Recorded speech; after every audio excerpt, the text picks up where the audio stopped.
Hello दोस्तों, आज मैं आपसे एक ऐसे टॉपिक पर बात कर रहा हूं जिससे मैं खुद बहुत डीपली, पर्सनली, इंटीमेटली रिलेट करता हूं। मैं आपसे कोई थ्योरी शेयर करने नहीं आया। मैं आपसे सिर्फ एक ऑब्जर्वेशन शेयर करने आया हूं। आपने वर्क प्लेस में आपके आसपास नोटिस किया होगा, कुछ लोग होते हैं जो अपना काम बिल्कुल चुपचाप अच्छे तरीके से करते रहते हैं। उनकी आउटपुट स्ट्रांग होती है, रिलायबिलिटी अनक्वेश्चनेबल, टीम उन पर पूरी तरह डिपेंड करती है and the boss is eating out of their palms. पर जब बात आती है अपनी वैल्यू की, अपने कंट्रीब्यूशन को क्लियरली रखने की, ये लोग थोड़ा अनकंफर्टेबल हो जाते हैं, बैकफुट पे चले जाते हैं।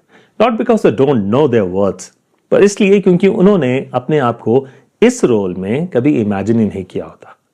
उनके दिमाग में एक साइलेंट इमेज होती है, मैं बस काम करता हूं, मैं शो ऑफ नहीं करता, वैल्यू दिखाना मेरी रिस्पॉन्सिबिलिटी नहीं है।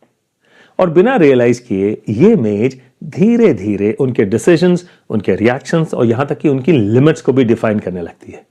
आज की बात कॉन्फिडेंस के बारे में कतई नहीं, आज की बात आइडेंटिटी के बारे में। यहां एक बारीक लेकिन बहुत जरूरी डिफरेंस समझना इंपॉर्टेंट है। कैपेबिलिटी और आइडेंटिटी सेम चीज नहीं होती। कैपेबिलिटी का मतलब है आप क्या कर सकते हो, और आइडेंटिटी का मतलब है आप खुद को समझते क्या हो। प्रॉब्लम तब शुरू होती है जब आपकी कैपेबिलिटी तो ग्रो कर जाती है, पर आइडेंटिटी अपडेट नहीं हो पाती। आप काम नए लेवल का कर रहे हो, सोच मैच्योर हो चुकी है, रिस्पॉन्सिबिलिटी तो बढ़ चुकी है, आप ले रहे हो, बखूबी निभा रहे हो, पर आप खुद को अभी भी पुराने वर्जन के थ्रू देख रहे हो और दिखा रहे हो। और जब आइडेंटिटी पीछे रह जाती है तो आप नेचुरली अपनी वैल्यू आर्टिकुलेट नहीं कर पाते। नॉट बिकॉज यू कैनॉट, पर क्योंकि आपको लगता ही नहीं कि यह आपका रोल है। यहीं से अंडर प्ले शुरू होता है। बहुत कैपेबल लोग एक लाइन ऑफन रिपीट करते रहते हैं, मैं बस अपना काम करता हूं। सुनने में यह बात बहुत अच्छी लगती है, क्लीन लगती है, सिंसियर, ग्राउंडेड, पर इसके अंदर एक हिडन अजम्पशन होती है। यह अजम्पशन कि काम खुद ब खुद बोल देगा, लोग ऑटोमेटिकली नोटिस कर लेंगे, बॉस वैल्यू दिखाना थोड़ा चीप लगता है यार। यह बिलीफ गलत कतई नहीं है, पर इनकम्प्लीट जरूर है। क्योंकि रियल वर्ल्ड क्लोज सिस्टम नहीं होता। सिस्टम सिर्फ काम नहीं देखता, सिस्टम क्लैरिटी मांगता है। और जब आप अपनी वैल्यू को क्लियर लैंग्वेज में नहीं रख पाते तो सिस्टम अपनी अजम्पशंस खुद बना लेता है, और यूजुअली वो अजम्पशंस आपके फेवर में तो कतई नहीं होती। Competence without narrative invisible labour बन के रह जाता है। यहां एक और लेयर है जो बहुत लोग मिस कर देते हैं। बहुत कैपेबल लोगों को विजिबिलिटी से मॉरल डिस्कंफर्ट होता है।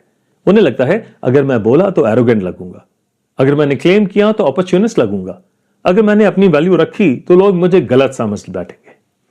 तो वो क्या करते हैं, अचीवमेंट्स को कैजुअली मेंशन कर देते हैं, क्रेडिट को डिफ्यूज कर देते हैं, स्कोप से ज्यादा काम ले लेते हैं, रोल के बाहर कंट्रीब्यूट करते रहते हैं। इंडिविजुअली ये सब ट्रेट्स अच्छे लगते हैं, पर कलेक्टिवली देखें तो ये एक साइलेंट मैसेज क्रिएट करते हैं। क्या मैं यहां हूं पर मेरी वैल्यू नेगोशिएबल है, और ये मैसेज आप बोलते नहीं हो, पर ये स्मार्ट सिस्टम ऑटोमेटिकली रजिस्टर कर लेता है। कैपेबल लोग अक्सर अपनी आइडेंटिटी को एक ही चीज से बांध देते हैं, आई एम रिलायबल। रिलायबल होना बहुत अच्छी बात है, पर जब रिलायबिलिटी आपकी पूरी आइडेंटिटी ही बन जाती है तो आप अपनी वैल्यू सिर्फ यूजफुलनेस के थ्रू देखने और दिखाने लगते हो। आपका सेल्फ वर्थ आउटपुट से डायरेक्टली जुड़ जाता है, और फिर आप बोलते नहीं, आप वेट करते हो, आप एक्सपेक्ट करते हो कि सिस्टम समझ जाए, पर सिस्टम इमोशंस नहीं समझता बॉस, सिस्टम आर्टिकुलेशन समझता है। और जब आर्टिकुलेशन नहीं होती तो विजिबिलिटी धीरे धीरे कम होती जाती है। आइडेंटिटी अपडेट करना नेचुरली अनकंफर्टेबल होता है, यह मैं मानता हूं, क्योंकि इसके साथ एक डर जुड़ा होता है, कहीं मैं बदल ना जाऊं, कहीं मेरी इमेज ना खराब हो जाए, कहीं लोग मुझे उस जैसा ना समझने लग जाएं। स्पेशली उन लोगों के लिए जो बचपन से ही अच्छे बच्चे रहे हैं, प्रॉब्लम फ्री रहे हैं, रिलायबल रहे हैं। उनके लिए वैल्यू असर्ट करना रिस्क लेने जैसा फील होता है। पर आयरनी यह है, जब आप अपनी आइडेंटिटी अपडेट नहीं करते तो दुनिया आपको आपके पुराने वर्जन से ही जज करती रहती है। यहां एक बात बिल्कुल क्लियर होनी चाहिए, आइडेंटिटी शिफ्ट का मतलब यह नहीं होता कि आप लाउड हो जाओ या अग्रेसिव हो जाओ या हर बात पे अपनी वैल्यू गिनाने लगो। आइडेंटिटी शिफ्ट का मतलब होता है अपनी कंट्रीब्यूशन को क्लियरली ओन करना, काम लैंग्वेज में, बिना बोले, बिना अपॉलॉजी, बिना ओवर एक्सप्लेनेशन। आइडेंटिटी शिफ्ट का मतलब होता है यह कह पाना कि मैं काम भी करता हूं और अपनी वैल्यू क्लियरली रखना भी अपनी जिम्मेदारी समझता हूं। Integrity without agency silent sacrifice बन जाती है। अगर आज की बात सुनने के बाद आप थोड़े से अनकंफर्टेबल फील कर रहे हो तो शायद इसलिए नहीं कि कुछ गलत कहा गया, बल्कि इसलिए क्योंकि आपकी कैपेबिलिटी आगे निकल चुकी है और आपकी आइडेंटिटी थोड़ा पीछे रह गई है। वैल्यू अंडरप्ले करना ह्यूमिलिटी का प्रूफ नहीं होता बॉस। ज्यादातर केसेस में ये आउटडेटेड आइडेंटिटी का एक सिग्नल होता है। यह बात मुझे भी सर्विस के दौरान कभी समझ में नहीं आई। आज समझ में आई तो सोचा आपके साथ शेयर कर लूं। अगली बातचीत में हम बात करेंगे the permission trap, why you are waiting to be chosen and how to exit the system. फिर मिलेंगे। जय हिंद।